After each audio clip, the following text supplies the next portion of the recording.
Kamareddy BC declaration నుండి మొదలుకుంటే నిన్న పట్టుకొచ్చినటువంటి ఒక జీవో 46 వరకు కూడా కుట్ర, కుతంత్రం, మోసం, దగ, నయవంచన, ఇంకా ఏమైనా పదాలు ఉంటే అన్ని పదవులు కూడా బహుశా ఈ ప్రభుత్వం చేపట్టినటువంటి ఒక చర్యలకు వర్తింపజేస్తున్నటువంటి ఉద్దేశంతో ఇది ఒక పెద్ద కుట్రగా భావిస్తూ ఉన్నాము. మోసపూరితమైనటువంటి ఒక మొట్టమొదటి చర్య కామారెడ్డి బీసీ డిక్లరేషన్. అది 10/11/2023 నాడు పెద్ద ఎత్తున సిద్ధరామయ్య గారు, తర్వాత ఇప్పుడు పిసిసి అధ్యక్షుడైనటువంటి ఒక మహేష్ గౌడ్ గారు, తర్వాత రేవంత్ రెడ్డి గారు, వీళ్ళందరి యొక్క సమక్షంలో దాన్ని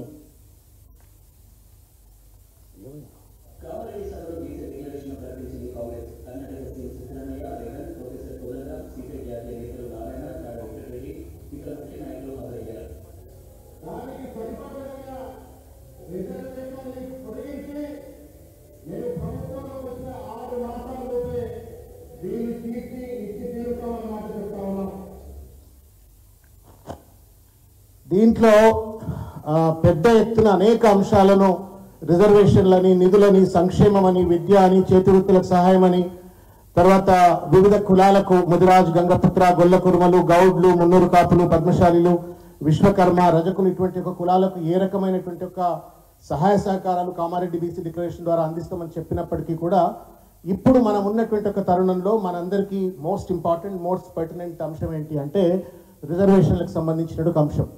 మొట్టమొదటి మోసం ఎక్కడ జరిగింది అంటే ప్రభుత్వం అధికారంలోకి వచ్చిన తర్వాత కేవలం 6 నెలల లోపే కులగణన చేస్తా అని చెప్పని నమ్మబలికి వంచనకు గురి చేసి బీసీల ఓట్లు దండుకొని మోసం చేసినటువంటి ఒక వైఖరి ఫస్ట్. అది రెండవది, పెద్ద ఎత్తున జరిగినటువంటి ఒక మోసం ఏంటి అంటే స్థానిక సంస్థలలో బీసీ రిజర్వేషన్లకు ఉపవర్గీకరణ చేస్తాము అని చెప్పన్నారు. ఈ ఉపవర్గీకరణ పైన భిన్నమైనటువంటి అభిప్రాయాలు ఉంటే చాలా మందికి ఉంటుండొచ్చు కానీ ట్రిపుల్ టెస్ట్లో ఏదైతే సెకండ్ కాంపోనెంట్ ఏదైతే చెప్తా ఉన్నారో to evaluate and understand and derive at the political backwardness అని చెప్పని ఏదైతే జడ్జ్మెంట్లో చెప్పినారో, పొలిటికల్ బ్యాక్వర్డ్నెస్ని అసెస్ చేయటం అంటేనే మొత్తం బీసీలలో ఉన్నటువంటి ఒక వెనుకబాటుతనాన్ని కులాల వారీగా గుర్తించి తదనంతరం ఎట్లయితే విద్య, ఉపాధి అవకాశాల్లో ఏ రకంగానైతే వర్గీకరణ చేస్తూ ఉన్నారో అదేవిధంగా రాజకీయ పదవుల్లో కూడా అదే రకమైనటువంటి ఒక వర్గీకరణ కర్ణాటక కావచ్చు, లేకపోతే తమిళనాడులో కావచ్చు, ఏ రకంగా అయితే వర్గీకరణ ఉందో అదే రకమైన వర్గీకరణ చేస్తా అని చెప్పని 2018 మేనిఫెస్టోలో కాంగ్రెస్ పెట్టుకుంది, 23లో మేనిఫెస్టోలో పెట్టుకుంది, తర్వాత బీసీ డిక్లరేషన్ కూడా చేయడం జరిగింది. ఈ రెండింటిని కూడా రేవంత్ రెడ్డి గారు పెద్ద ఎత్తున దాటవేతకి పాల్పడేటువంటి ఒక పరిస్థితి. నేను మిగతా విషయాలు I don't want to get in to, ఎందుకంటే 42% బీసీల కాంట్రాక్ట్లకు ఏ రకంగా మోసం చేసినారు, నిధులు 20,000 కోట్ల చొప్పున మొత్తం 5 ఏళ్లలో 1,00,000 కోట్లు ఖర్చు పెడతా అని చెప్పని ఇవన్నీ కూడా మనకు పబ్లిక్ డొమైన్లో ఉన్నాయి. ఇవి పెద్ద ఎత్తున మనం బీసీలందరికీ కూడా తెలియజేయవలసిన అవసరం ఉంది. డిక్లరేషన్లో ఉన్న ప్రతి పదము కూడా ప్రతి బీసీకి కూడా ఏం వాగ్దానం చేసినారు, 2 ఏళ్లలో ఏం పూర్తి చేసినారు, మరీ ముఖ్యంగా రిజర్వేషన్ల విషయంలో ఏ రకమైనటువంటి ఒక మోసపూరిత వైఖరిని అవలంబించిన విషయాన్ని తెలియజెప్పవలసిన అవసరం ఉంది అని చెప్పని భావిస్తూ ఉన్నాం.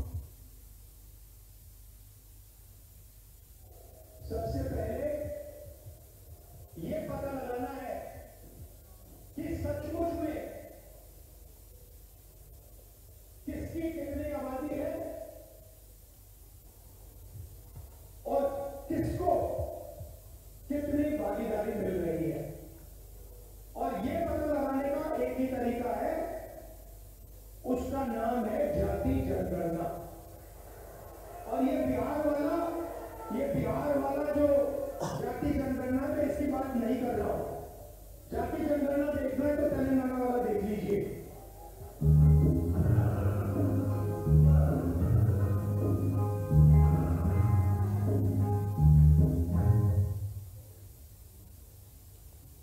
तेलंगाना ने किया और मैं खुश हुआ कि जाति जनगणना होने के एकदम बाद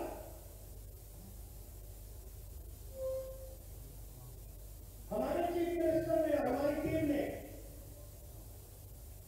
ओबीसी रिजर्वेशन को 42% तक पहुंचा दिया।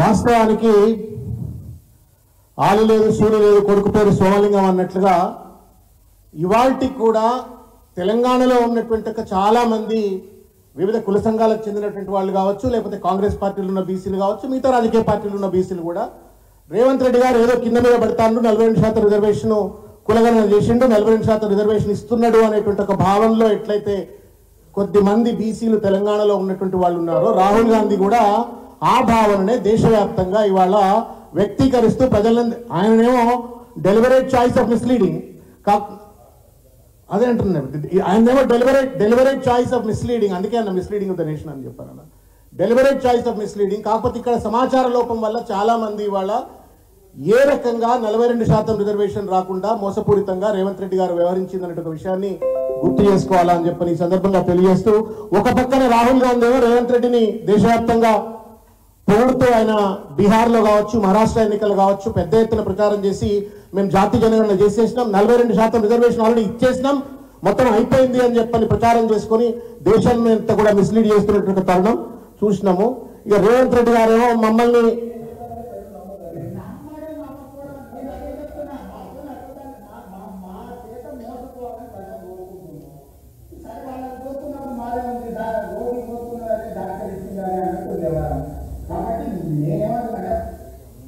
ఇక్కడ ఇది యథాతథిగా రేవంత్ రెడ్డి గారి యొక్క అంతర్గతమైనటువంటి ఒక మనస్తత్వాన్ని బీసీ కులగణన కావచ్చు, తర్వాత 42% రిజర్వేషన్లో కూడా ఇదే వ్యక్తీకరించినాడు, ప్రజలను నమ్మించినాడు, వంతెనకు గురి చేసినాడు, దాన్ని ఆ మనస్తత్వాన్ని తెలియజెప్పేటువంటి ఒక వీడియో. ఇకపోతే సమగ్ర కుటుంబ సర్వే, తర్వాత సిపెక్ సర్వే ఏదైతే ప్రభుత్వం చేసినటువంటిది, కేసీఆర్ గారు మన నాయకులు తెలంగాణ రాష్ట్రం ఏర్పడక ముందే దాదాపు 2012-13 కాలం నుండి పెద్ద ఎత్తున మన రాష్ట్రం అధికారంలో, తెలంగాణ ఏర్పడిన తర్వాత రాష్ట్రం అధికారంలోకి వచ్చిన తర్వాత సమాచారం లేనిది, without data there is no development. కాబట్టి పెద్ద ఎత్తున మనము కాంప్రహెన్సివ్ సర్వే జరుపుకోవాలా, అవసరమైతే ఆర్మీలను డిప్లాయ్ చేసిన సర్వే, స్థూలమైనటువంటి ఒక సమాచారం అంతా కూడా సేకరించాలని చెప్పి అధికారంలోకి వచ్చిన తర్వాత మొట్టమొదటిసారి దేశంలో ఎవరు కూడా చేయనటువంటి ఒక రీతిలో ఒకటే రోజు మొత్తం ప్రభుత్వ యంత్రాంగాన్ని అంతా కూడా సమాయత్తపరిచి చేసినటువంటి ఒక అతిపెద్ద సర్వే. దాని ఆబ్జెక్టివ్ 60 ఏళ్ల విధ్వంసం, వివక్ష, అణచివేయబడ్డ తెలంగాణ వాస్తవ స్థితిగతుల ఆధారంగా అభివృద్ధి చేయాలనే ఉద్దేశంతో, నైతిక బాధ్యతతోటి ఆ రోజు ఆ సర్వే చేపట్టినారు. మొత్తం 34 ప్రశ్నలతో అది ఒక 8 విస్తృతాయి అంశాలతోటి 1 కోటి కుటుంబాలు, దాదాపు 3.68 కోట్ల జనాభా.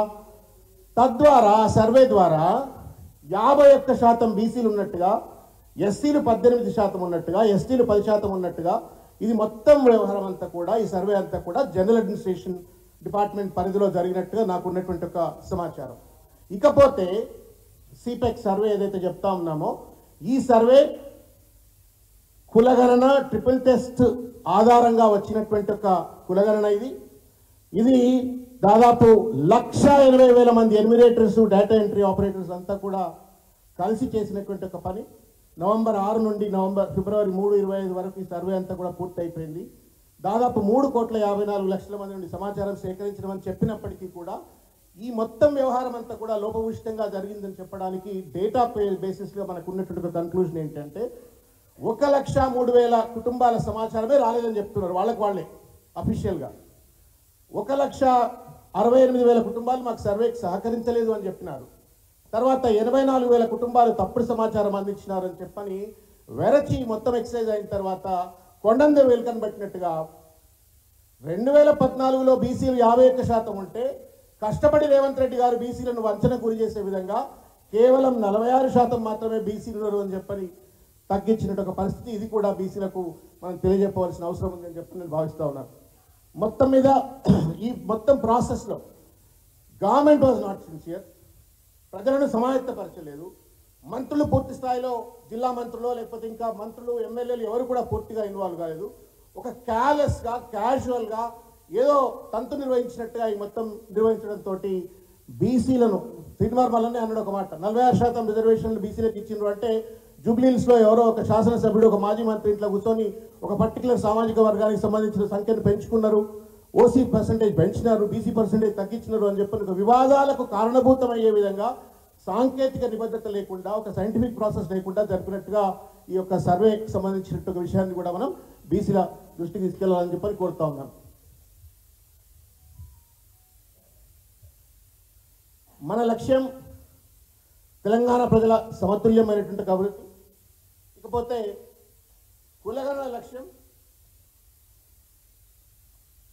42% రాజకీయ రిజర్వేషన్లు ఇవ్వాలని చెప్పని సుప్రీంకోర్టు తీర్పు ఆధారంగా Krishnamurthy versus union of India కానీ లేకపోతే వికాస్ కృష్ణారావు గవాలి జడ్జిమెంట్లో ఆధారంగా రిజర్వేషన్లు ఇవ్వాలన్నా పెంచాలన్నా ట్రిపుల్ టెస్ట్ అనేటువంటిది తప్పనిసరిగా పాటించాలా అనేటువంటి ఒక సూత్రం ఇది మనం గుర్తుపెట్టుకోవాలని చెప్పి నేను కోరుతా ఉన్నాను.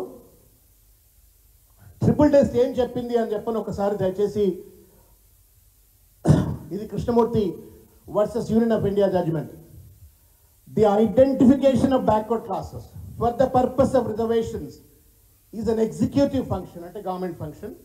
And as per the mandate of Article 340,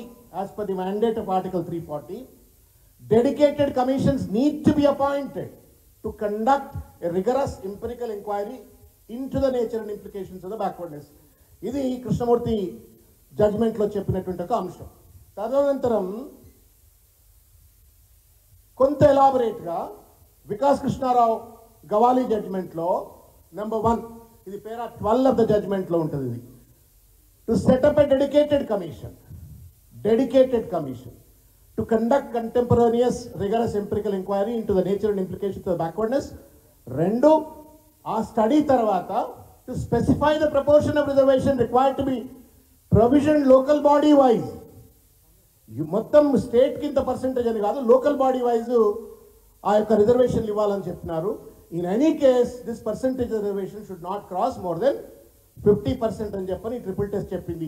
ఇది supreme court law of the land, దీనికి లోబడి మాత్రమే రాష్ట్ర ప్రభుత్వాలు ఏ అయినా కానీ చేసి ఉండాలా.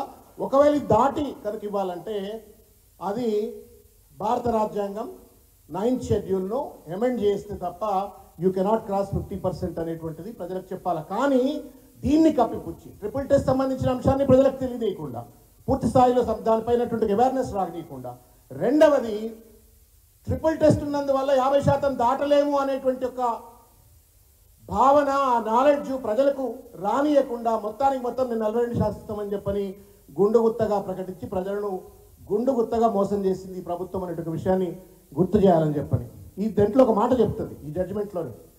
It will not be open to respondents to justify the reservation for OBCs. మీరు 1% ఇస్తారా, 50% ఇస్తారా, whatever the reservation that you want to give, you cannot justify without fulfilling the triple test అని చెప్పని. అంటే ప్రతిసారి మనం రిజర్వేషన్లు పెంచాలన్నా తగ్గించాలన్నా ఇవ్వాలన్నప్పుడు it must be backed based on the triple test అనేటువంటి ఒక అంశాన్ని వికాసరావు గవాలి జడ్జిమెంట్ చెప్తుంది. ఇన్ని వాస్తవాలు ప్రజల ముందు ఉన్న తర్వాత ప్రజలను ఏ రకంగా మభ్యపెట్టిన ఒక విషయాన్ని గుర్తు చేస్తూ నేను ఒక చిన్న, అంటే ఎట్లా కంటిన్యూస్గా ఈ ప్రభుత్వం ఒక కన్ఫ్యూజ్డ్గా, కాంట్రడిక్టరీగా, క్యార్లెస్గా, బాధ్యత లేకుండా ఎట్లా నిర్వహించింది అనడానికి నేను ఒక చిన్న ఎగ్జాంపుల్ మీ దృష్టికి తీసుకొచ్చే ప్రయత్నం చేస్తాను. ఇది 10th November 2024 నాడు స్టేట్ హైకోర్టు ఇచ్చినటువంటి ఒక జడ్జిమెంట్. దీంట్లో in compliance with the orders dated, మీ లాస్ట్ పేరా కనుక చూస్తే, in view of the aforesaid submission the respondents are directed to implement the directions contained in para 13. ఇంతకుముందు మనం వికాస్ కృష్ణారావు గవాలి జడ్జిమెంట్లో అయితే 3 పాయింట్లు ఉన్నాయో అవి అమలు చేయాలని చెప్పని ఇది 10/9/2024 నాడు ఈ జడ్జిమెంట్ వచ్చింది, స్టేట్ హైకోర్టు ఇచ్చింది. తర్వాత ఇది ఆర్ కృష్ణయ్య గారు October 30వ తారీఖు నాడు ఆయన కోర్టులో వేస్తే కూడా ఈ రకమైనటువంటి జడ్జిమెంట్ వచ్చింది. ఇన్సిడెంట్స్ ఏంటంటే, కోఇన్సిడెంట్స్ ఏంటి అంటే, ఆ September 10th నాడు వచ్చినట్టుగా జడ్జిమెంట్లో వన్ ఆఫ్ ద పిటిషనర్స్ నేను. దాని తర్వాత మళ్ళా ఆల్మోస్ట్ ఎగ్జాక్ట్లీ 40 days తర్వాత, 40-50 days తర్వాత ఆర్ కృష్ణయ్య గారు కేసు వేసినారు. దాన్ని బేసిస్ చేసుకొని మేము భూసాని వెంకటేశ్వరరావు డెడికేటెడ్ కమిషన్ ఇస్తున్నామని చెప్పారు. బట్ దానికంటే ముందే law of the land that was established by the high court was ignored by the state government అనే ఒక విషయాన్ని మీ దృష్టికి తీసుకొచ్చే ప్రయత్నం చేస్తూ ఉన్నాను. ఎందుకు ఈ మాట చెప్తున్నానంటే, కోర్టులు ఏం చెప్తా ఉన్నాయి, చట్టం ఏం చెప్తా ఉన్నది, వాళ్ళకు ఉన్నటువంటి ఒక నిబంధనలు ఏంటివి, నియంత్రణలు ఏంటివి అనే దానిపైన పూర్తిగా ఎక్సర్సైజ్ చేయకుండా, బాధ్యత లేకుండా ఈ ప్రభుత్వం వ్యవహరించింది అనేటువంటి ఒక ఉదాహరణ. ఇది చాలా కొంచెం టైం కన్జ్యూమింగ్ అనిపిస్తుంది, బోర్ కూడా అనిపిస్తుండొచ్చు, ఎందుకంటే డ్రై సబ్జెక్టు, ఈ జీవో లేనిది, నంబర్ లేనిదని. కానీ ఈ ప్రభుత్వం బాధ్యత లేకుండా ఎంత చిల్లరగా, మోటుగా మాట్లాడుకోవాలంటే చిల్లరగా, బీసీల భావోద్వేగాలతో ఎట్లా చెలగాటనడానికి ఈ క్రొనాలజీ ఆఫ్ జీవోలు అని చెప్పని మీ దృష్టి తీసుకొచ్చే ప్రయత్నం చేస్తూ ఉన్నాను. 10/11/2023 అది కామారెడ్డి డిక్లరేషన్ 6 నెలల్లో చేస్తామని చెప్పని చెప్పిన పెద్దలు 4/2/24 నాడు క్యాబినెట్ రెజల్యూషన్ వచ్చింది. 4/2/24 నాడు క్యాబినెట్ రెజల్యూషన్. తర్వాత 16/2/24 నాడు అసెంబ్లీ రెజల్యూషన్. 15/3/24 నాడు ఇది చాలా వింత అయింది. ఒకసారి చూడండి, మీరు మంత్రులుగా పనిచేసిన వాళ్ళు, సీనియర్స్గా ఉన్నటువంటి వాళ్ళు, పెద్ద పెద్ద హోదాల్లో ఉన్నటువంటి వాళ్ళందరూ మీరు ఇక్కడ ఉన్నారు కాబట్టి క్యాబినెట్ రెజల్యూషన్ అవుతుంది, అసెంబ్లీ రెజల్యూషన్ అవుతుంది. Who should be the competent authority to bring out the GO?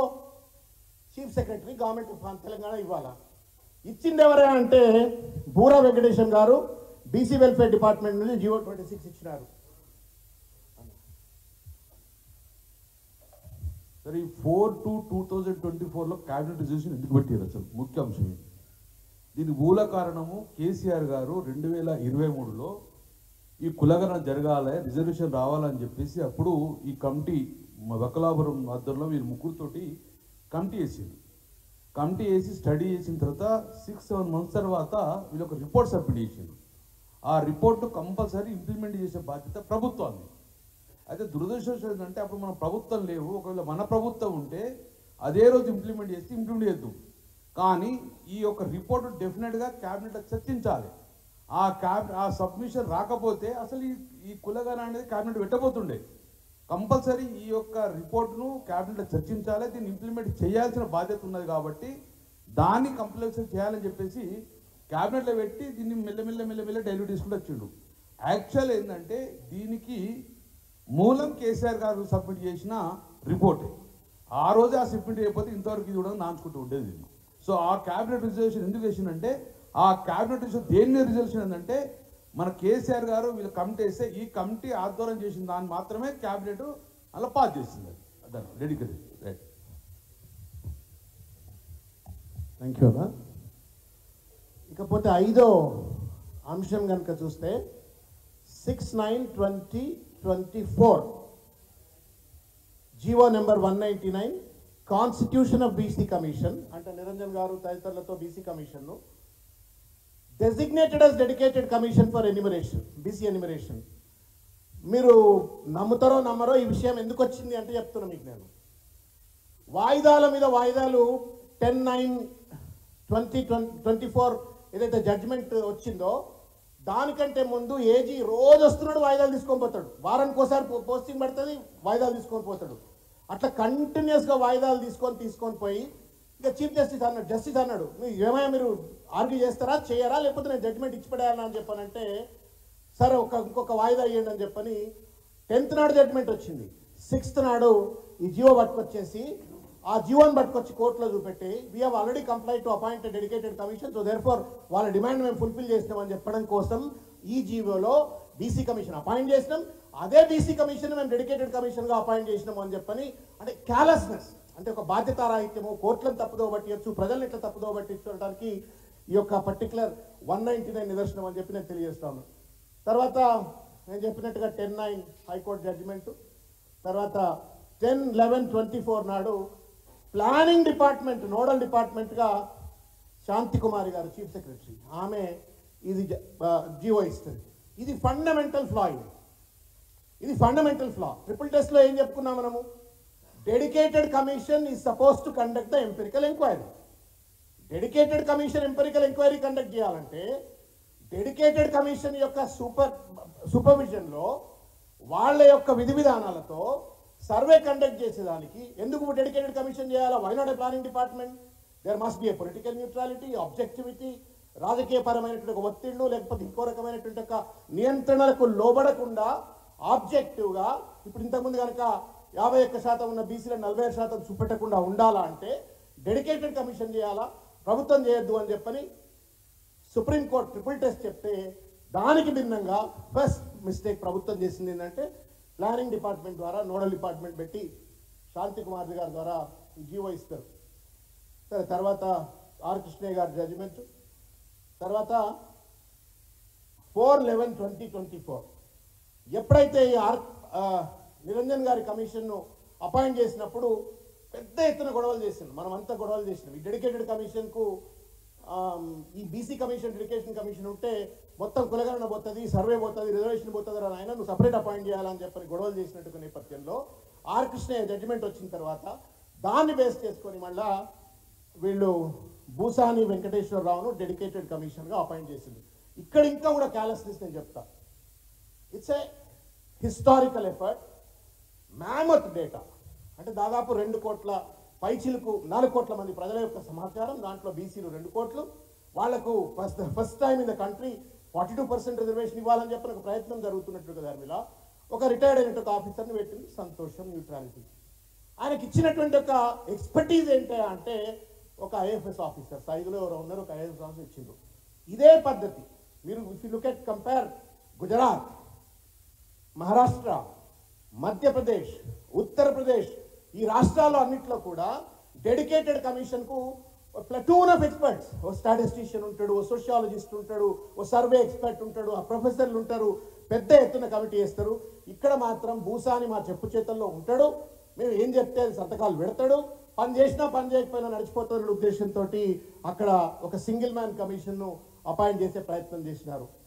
మళ్ళా గమ్మత్ ఏంది అంటే ఇంతవరకు ఏ నరమానవుడు కూడా, రేవంత్ రెడ్డికి చదివే ఓపిక ఉండదు కాబట్టి చూస్తాడో చూడో నాకు తెలియదు, మిగతా మంత్రులు ఎట్లా చదవరు, ఏ నరమానవుడు కూడా తెలంగాణలో పూర్తి స్థాయిలో నేదర్ కులగణన సర్వేకి సంబంధించిన రిపోర్ట్లు కానీ లేకపోతే భూసాని డెడికేటెడ్ కమిషన్ రిపోర్ట్లు కానీ ఇంతవరకు బహిర్గతం చేసిన దాఖలాలు లేవు.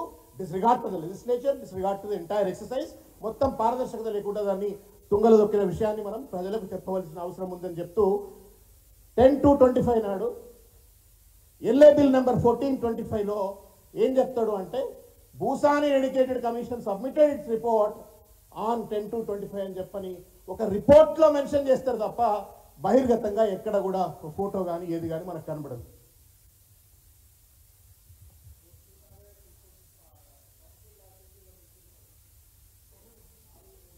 మీరు మొత్తం రిపోర్ట్ మీకు ఎక్కడ వచ్చిందా? మీకు రాలేదు, డజంట్. తర్వాత 11/7/25 నాడు మీకు దీని టర్మ్స్ ఆఫ్ రిఫరెన్సే పూర్తి స్థాయిలో లేవు.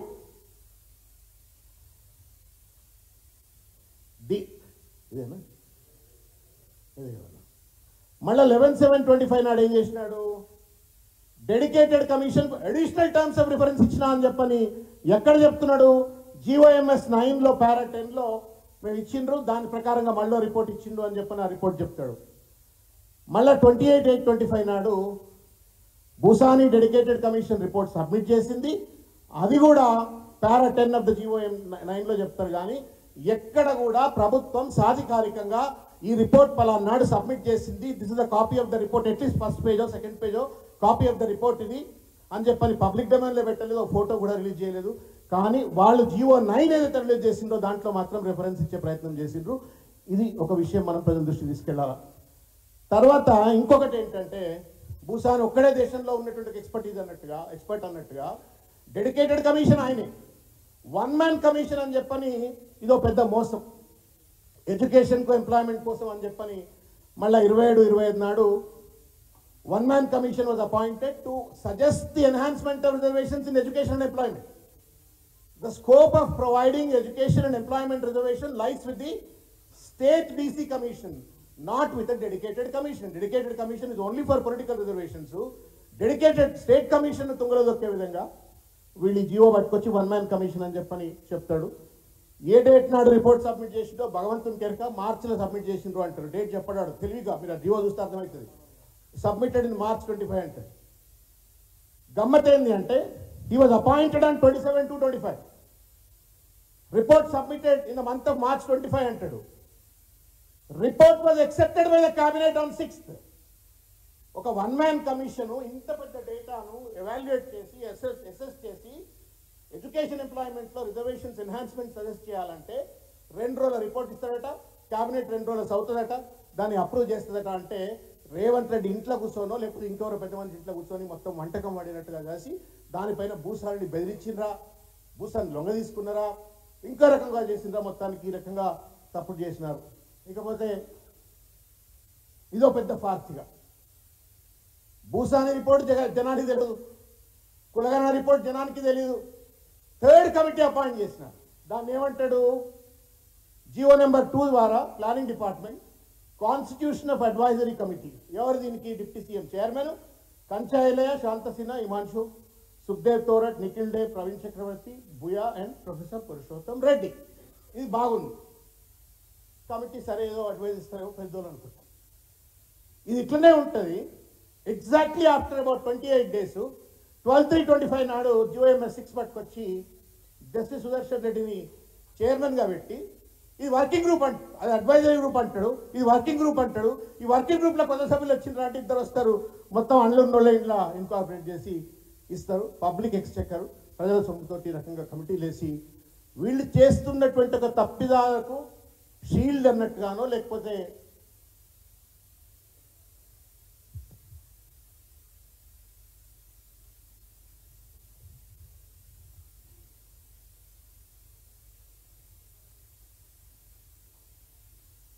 ఈ రకంగా వాళ్ళ తప్పిదాలను కప్పించుకోవడం కోసం సుదర్శన్ రెడ్డి కమిటీని వాడుకున్నారు.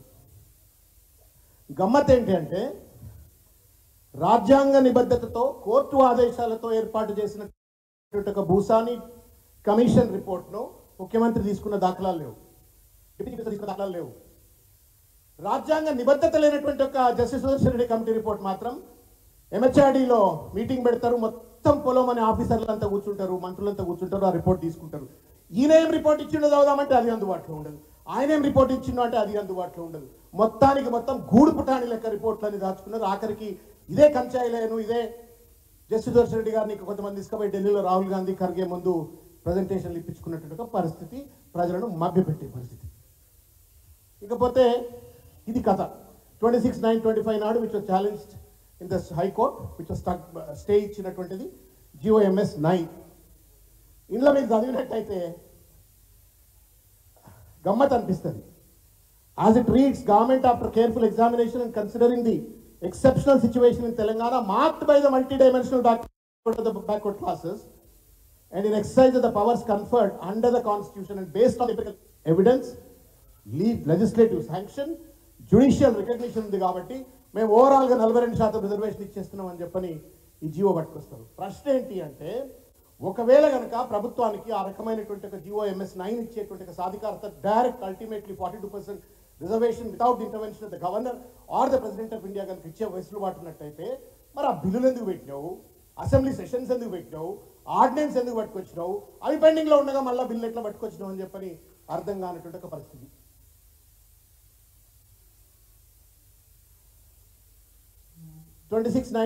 నాడు ఆ 9 ఇచ్చిండు, అదేమో 42% reservation amendment of the Panchayat Raj act.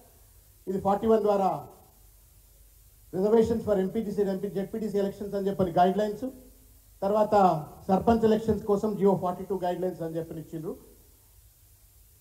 దాన్ని కాస్త సింగిల్ బెంచ్ డిస్మిస్ చేసింది, ప్రిమేచ్యూర్డ్ అజంప్షన్ అని చెప్పని వాళ్ళు కోర్టుకు పోతే ఫైనల్గా 8/10/25 నుండి 9/10/27 నాడు 7 పిటిషన్లు దీనికి వ్యతిరేకంగా జియోఎంఎస్ వ్యతిరేకంగా పడితే దాన్ని హైకోర్టు ఆపరేషన్ ఆఫ్ జియోను 9ను సస్పెండ్ చేసి పడేసి పక్కకు పెట్టింది. అనేక ప్రశ్నలు వేసినారు కోర్టు. మీరు ట్రిపుల్ టెస్ట్ కంప్లై చేసినారా, ఏ స్టాటిస్టికల్ టూల్స్ వాడినరు, how did you arrive at 42%, what is the basis of that 9 GO 9 ఇవన్నీ అంటే ఏది కూడా దాటవేత ధోరణి పాల్పడ్డారు. పెద్ద పెద్ద అడ్వకేట్లను ఢిల్లీకి పట్టుకొచ్చినప్పటికీ కూడా దాటవేత ధోరణి పాల్పడ్డారు. ఆఖరికి కోర్టు దాన్ని పక్కకు పెట్టేటువంటి ఒక పరిస్థితి. సుప్రీంకోర్టు పోయింది. సుప్రీంకోర్టు ఆల్సో సైడ్ నేను ఇంటర్ఫియర్ గాను, హైకోర్టులో మ్యాటర్ పెండింగ్ ఉంది, I think somewhere in the month of December మళ్ళీ దానిపైన హియరింగ్ ఉన్నటువంటి ఒక పరిస్థితి. ఇది ఇట్లా ఉంటే మీ అందరికి తెలుసు, ఎందుకంటే శాసనసభ్యులు పెద్దలు ఉన్నారు కాబట్టి 2 bills LA number 3, LA bill number 3, తర్వాత ఎల్ఏ బిల్ నెంబర్ 4, ఈ 2 బిల్స్ 17th మార్చి నాడు పట్టుకొచ్చినారు. ఇది గవర్నర్ ద్వారా ప్రెసిడెంట్ ఆఫ్ ఇండియా దగ్గర ఉంది. అది అక్కడ పెండింగ్లో ఉండగానే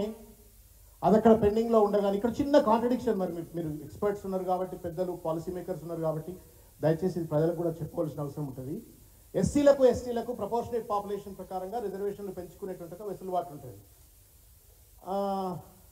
మీరు ఎల్ఏ బిల్ నెంబర్ 3లో కనుక చూసినట్టయితే ఎస్సీలకు 15 అన్నాడు, ఎస్టీలకు 10 అన్నారు, బీసీలకు 42 అని చెప్పని ఆ జివో MS 9ను ఉటంకిస్తూనే ఇది రాస్తాడు ఇక్కడ. కానీ సిపెక్ సర్వే ఏదైతే చేసిండ్రో దాంట్లో 17.5% ఎస్సీస్కి ఉంది, ఎస్టీస్కు 10.45% ఉంది. అఫ్ కోర్స్ మనకు 51% అని చెప్పని ఇంక్లూడింగ్ ఇచ్చినటువంటి ఒక పరిస్థితి.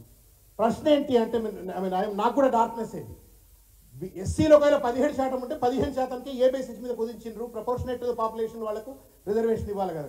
ఒకవేళ అట్లే చేసినట్టయితే బీసీలకు ఉన్న కాస్త కూడా తగ్గుతుంది కదా అనేది ఇంకో డైలమా. దీన్ని ఎట్లా అడ్రస్ చేస్తామో దయచేసి పెద్దలు గైడ్ చేస్తే బాగుంటుందని చెప్పని కోరుకుంటా ఉన్నాను. ఇకపోతే అది పెండింగ్లో ఉండగా 2 ఆర్డినెన్స్లు, ఆ ఆర్డినెన్స్ మళ్ళా 31/8 నాడు అదే రోజు ప్రొరోగ్ చేసిండ్రు.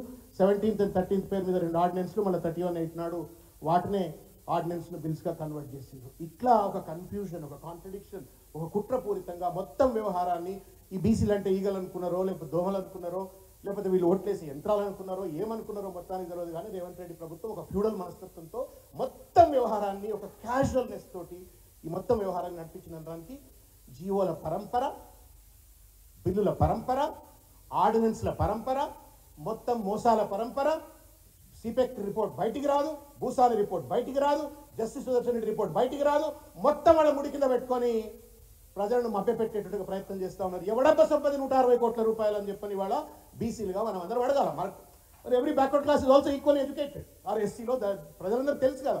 ఆ రిపోర్ట్ చదివే తెలియలేదా, ఎందుకు రిపోర్ట్ ప్రభుత్వం అందుబాటులో ఇస్తలేదు అని చెప్పి అడగవలసిన ఒక బాధ్యత ఉందని చెప్పి భావిస్తూ ఉన్నారు.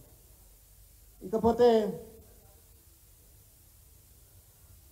మళ్ళీ ఇదే కథ చూడరిగా. 20 నవంబర్ 25 నాడు as reported in GO 46 cited to Bhusani Dedicated Commission has submitted yet another fresh report. ఇది కనుక మీరు GO 46 ఏదైతే ఇప్పుడు మనం బాధిస్తున్నటువంటి GO 46లో చూస్తే సడన్ గా ఇది చర్చకు వస్తుంది. ఏమని 20/11/25 నాడు భూసాని వెంకటేశ్వరరావు ఒక కొత్త రిపోర్ట్ ఇచ్చి